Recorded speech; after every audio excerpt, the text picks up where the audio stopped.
Hi everyone, welcome back. We are doing part 2 of our overpacking for vacation video, or rather trips, in particular camping trips, because those are the toughest to pack for because there's things to bring that we don't usually bring on other vacations. And if you haven't watched part 1, we discussed mattresses and tents. And what I forgot to mention, I believe in part 1, is that some mattresses have inflatables within them. So meaning you don't need an extra pump. Although these two come with a pump. Something like the Best Way mattress, it already has, let me show you. Something like the Best Way mattress, it already has a built-in pump. So that makes things a little bit easier, although it's pretty much not an issue either way. So for this video, we will be discussing sleeping bags, and here we have Coleman sleeping bags. I will show you something on paper first, and then we will unwrap these, and I'll show you a few interesting points. So for the sleeping bags, I have here the Coleman Palmetto 30-degree rating and up. So that's usually used for 30 to 50 degrees. And that's our red one. So this is the warmer one that we have. I also have two of the blue ones. That's the Coleman Sun Ridge. That's for 40 degrees and up. So that's 40 to 60 usually. And I have for a child, a girl's moose sleeping bag. We're actually going to be using it for a boy now, but who cares? It doesn't matter. It is a pink one, and the temperature rating is 40 degrees and up. Prices currently on Amazon about 37, 36. This one's 40. But if you are not looking for a very warm one, there is a Coleman's Kids one that's 50 degrees and up for 15 bucks on Amazon, which is pretty cool. These are the dimensions. So this is for a regular adult, these two, and this is for a child, 22 by 66. I use these sleeping bags for the summer, although it seems like these are temperatures that you would not normally see in the summer. But if you are in the woods, and even if it's a nice summer day of 80 degrees or more, it tends to get colder, and this kind of works. So the reason I purchased two different options, two of each, is because, for instance, I get colder. So I would be using this red one, for instance, because it tends to keep more warm. And other members of the family who may be okay in colder temperatures can use the lighter one. So basically, it's good to have options. So anyway, so let's unwrap these. And I'll show you something interesting, something that I didn't know before. So it could either be used as individual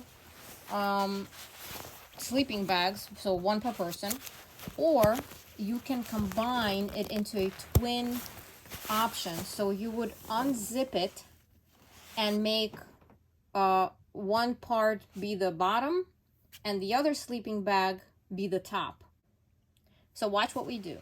Okay, so this, for instance, are just two sleeping bags, you know, just for a single person.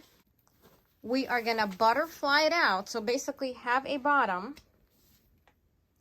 Then we are gonna put the other sleeping bag over it and zip it up,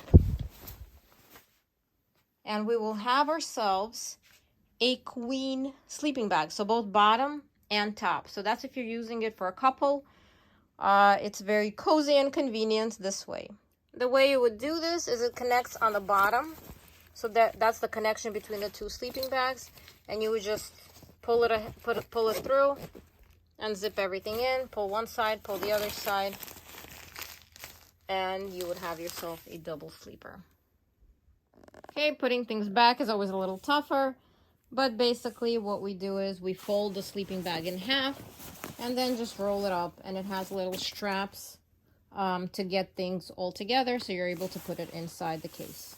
Okay, let's continue. So for the bedding, we have 4 fitted sheets, 1 queen, 1 twin, and 2 toddler crib sheets.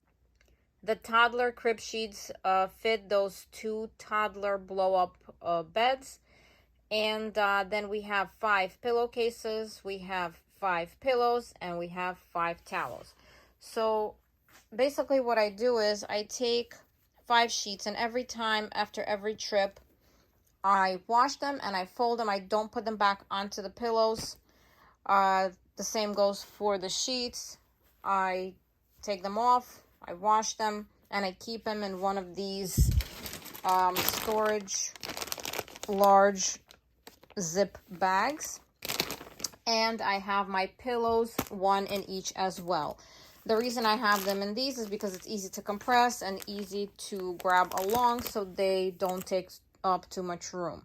I've tried different pillows. I even ordered special camping pillows that you can fold and yada yada. Nothing worked, meaning it didn't take up less room and it wasn't as comfortable. So basically, I would just stick to the regular pillows.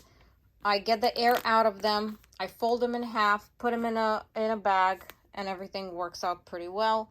So before the trip, so I don't have to do this at the camping site itself, I basically take a clean pillowcase, put it on the pillow, and put it already dressed in one of these bags. So that's what I'm going to demonstrate right now. Okay, this is how our pillows look dressed, but not compressed.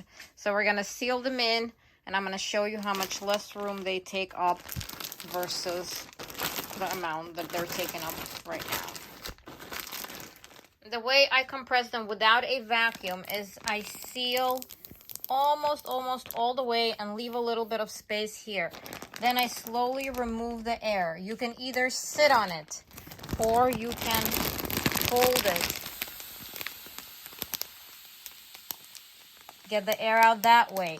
Once it's folded or sat on, you seal till towards the end. And if you do it correctly, this is what your pillow looks like right now, compared to a pillow like this, or even a thicker pillow that's like this.